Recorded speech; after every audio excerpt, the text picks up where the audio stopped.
Right, so let's start.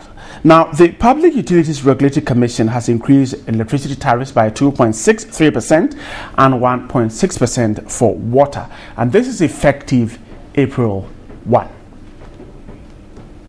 The second adjustment review by the Public Utilities Regulatory Commission this year, PURC, in January, maintained utility tariffs for the first quarter. PURC in a statement explained the Commission arrived at 31.73% for electricity and 21.30% for water. Using the decision variable, the Commission decided to pass on a minimal tariff increase. The extra costs spent by consumers for alternative source of electricity necessitated the minimal increase. It will be recalled that the Ghana Water Company was denied a 4.54% tariff increase as a form of penalty during the last quarter of 2014 due to a non-compliance with regulatory directives. Ghana Water, in a statement, has been relieved of the ban, and effective April 1, the gazetted water tariffs for the fourth quarter of 2014 would be implemented. Currently, the country is undergoing a 24-hour load-shedding exercise due to the inadequate generation. But the PURC attributed the current increase to sustaining the operations of the utility service providers. All right, so that's the announcement there, 2.63% for electricity and some 1% for water. How is Labour taking this? We'll quickly speak to the Industrial and Commercial Workers Union of Ghana. Solomon Kote is with that group. Mr. Kote, grateful to have you tonight. Thank you, and greetings to your cherished listeners as well. And so, even in the midst of the 24-hour load shedding exercise, we're told that prices, or how much we pay for what we're using, is going up 2.63% for electricity. How is Labour taking it?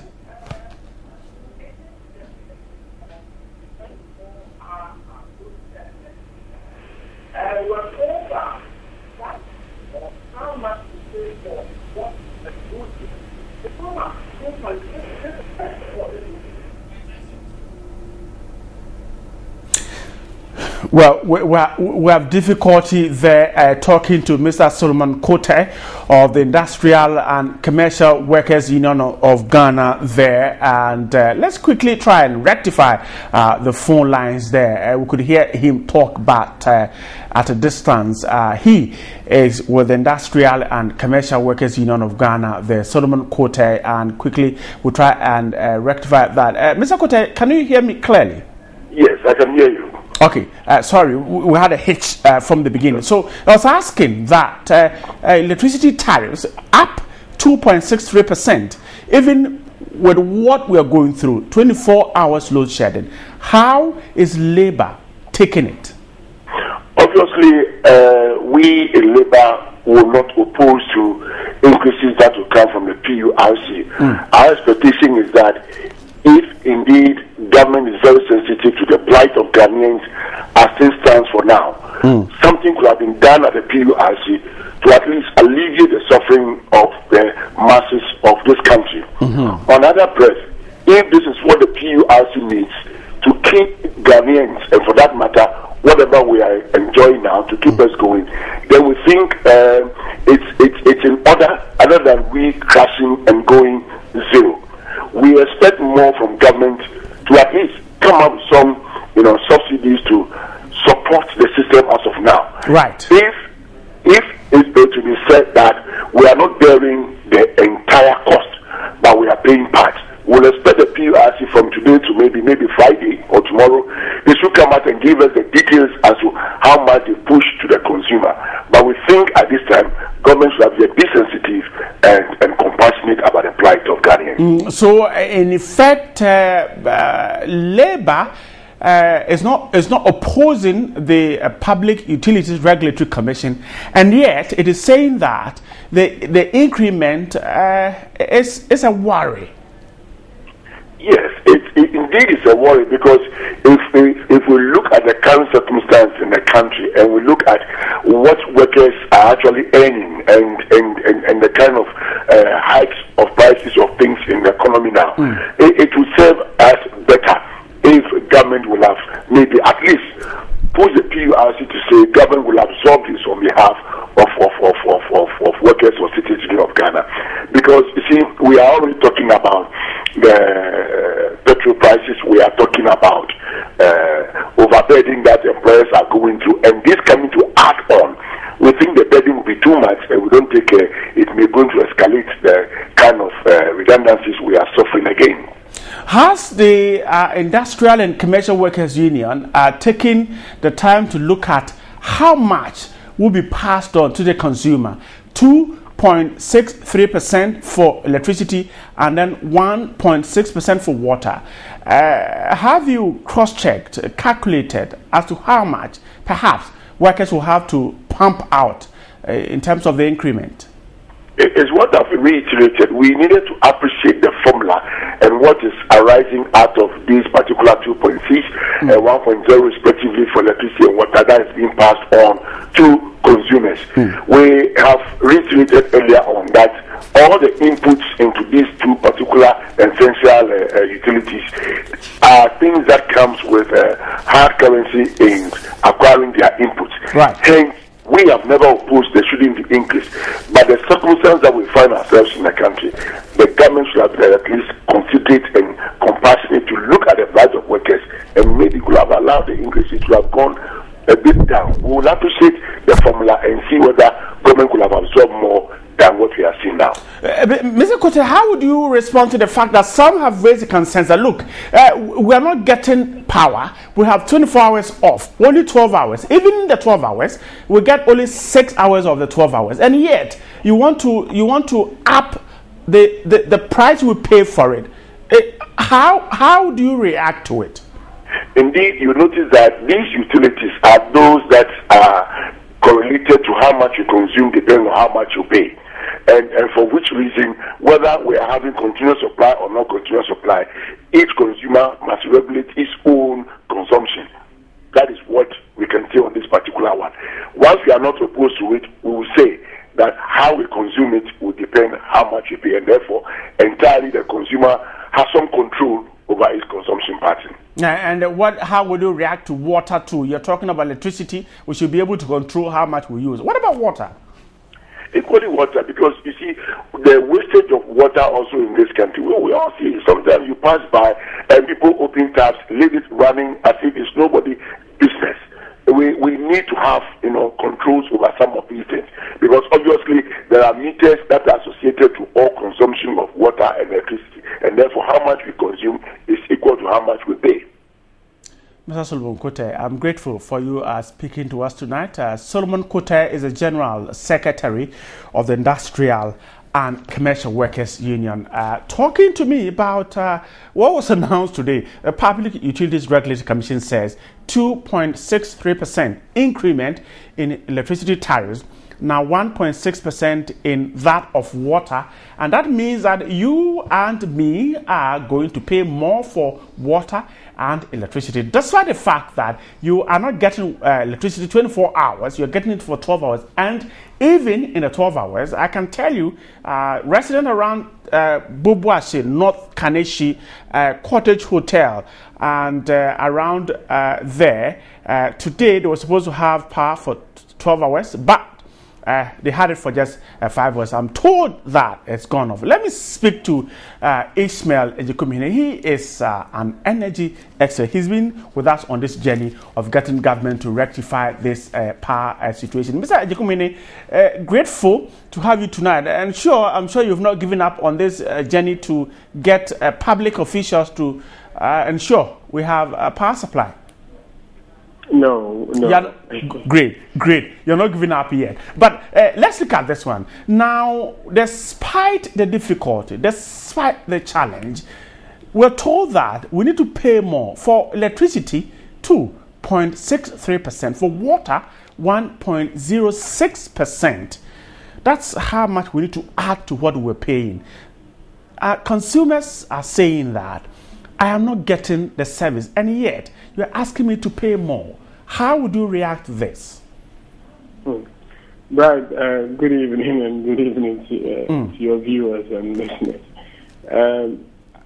I think it's a very dicey thing. I think the timing is so wrong, so bad. But you see, we need to just very quickly look at what goes into what the automatic adjustment formula to be able to understand what the PURC has done. And so that at least, even though we don't have the services, we'll be able to appreciate where they are coming from. You see, they look at several indicators. You have exchange rate, you have inflation, you have the hydrothermal balance. Exactly. You also have the what they call the demand forecast, and also the power purchase cost. So movements in any of these could determine how the tariff should behave. And even though, interestingly, we've had the price of crude dropping significantly, you would also notice that the generation mix is also tilting very much in favor of thermal, because Akosomo is now doing 3 units. Exactly. Okay. So, and what they do is that they put all of these in a basket and they determine the price. Inflation, exchange rates, inflation, everything is moving in a certain direction. But my understanding is that those increments is not even on the generation side. It's that, you know, when you look at the tariff, you have the generation, the generation cost, you have the distribution service charge, you have the transmission service charge.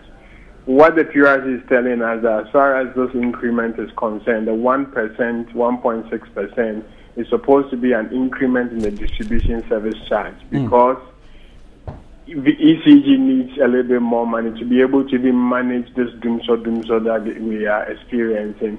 And the argument is that because the systems are not supposed to be put off and put on like we are having now, they're having to replace a lot of components, because when you do the doomsday, they don't like it themselves because it affects their machine. And that's the reason why this increment. But I must admit, all consumers are going to be frustrated, because with all that we're going through, the least we were expecting was to have an increment.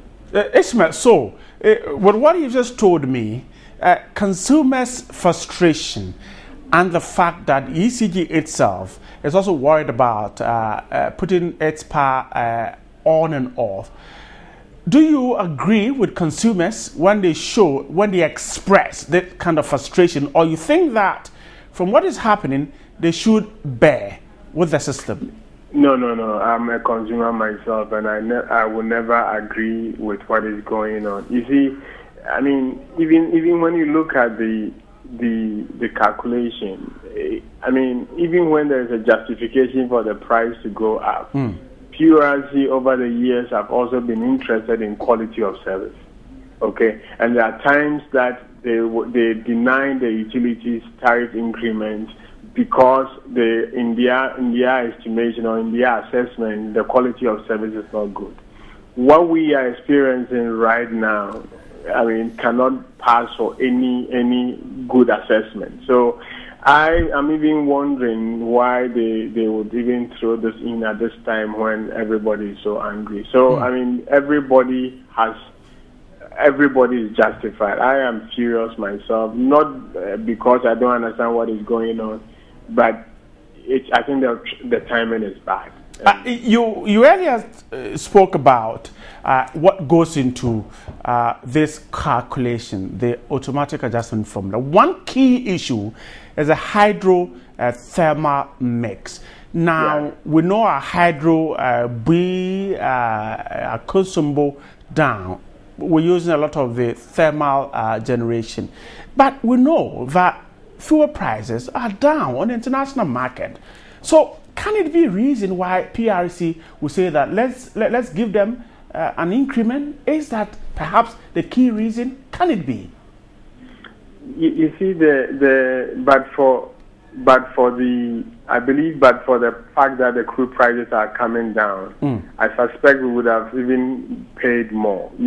I'm sure you heard the PRC saying that when they did the analysis, the increment should have been something like 31%. Yes, exactly. For electricity, So, 21 for water.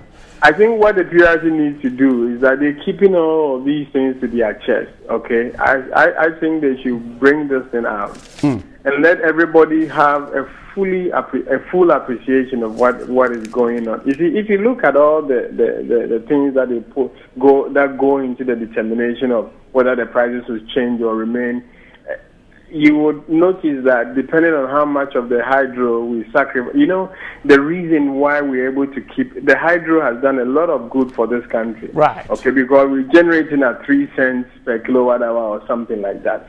So the moment you don't have that significant proportion in the tariff basket, it changes a lot of things. So I believe the only reason why they've kept the prices stable, they didn't change it when it fell due at the beginning of the year, was that, look, the hydro, we're not generating enough, but crude prices were coming down. But the price of gas is also going up, you see. So, I mean, we need to see exactly how they are at this figure, but to think of the fact that they are actually saying that this is not the generation side, but it's a distribution side that they are increasing the 1%, to allow the ECG to have some additional money to keep even this erratic supply going. I think in that case, we can't even bring in the crude factor, because what they are saying is that they are not increasing the generation service charge, but they're actually increasing the distribution service charge. Whichever way we look at it, ECG, they are broke. You see, that's the truth. So ECG, if they don't have money, the system is even going to get worse, whereby even when you are supposed to come on, you are off, because probably they don't have the money to replace the component that needs to be replaced. It is a very difficult situation, and as consumers, we are all frustrated. But if truly ECG needs some money, and the owner doesn't have the money, the government doesn't have the money to give to ECG, then they have to recover, or they need to get that money from the business they are involved in. And right. I believe that's what informed PRC to increase this 1%. And so long as it's on the distribution service charge, our argument about the prices coming down, dropping on the world market doesn't hold, because they say they haven't tagged the generation side. Ismail, I'm so grateful you explaining these issues to us. Ismail Ejikumhine is an energy expert there, talking to me about PRC's decision to grant 2.63% increment to the Electricity Company of Ghana and 1.6% to Ghana Water Company.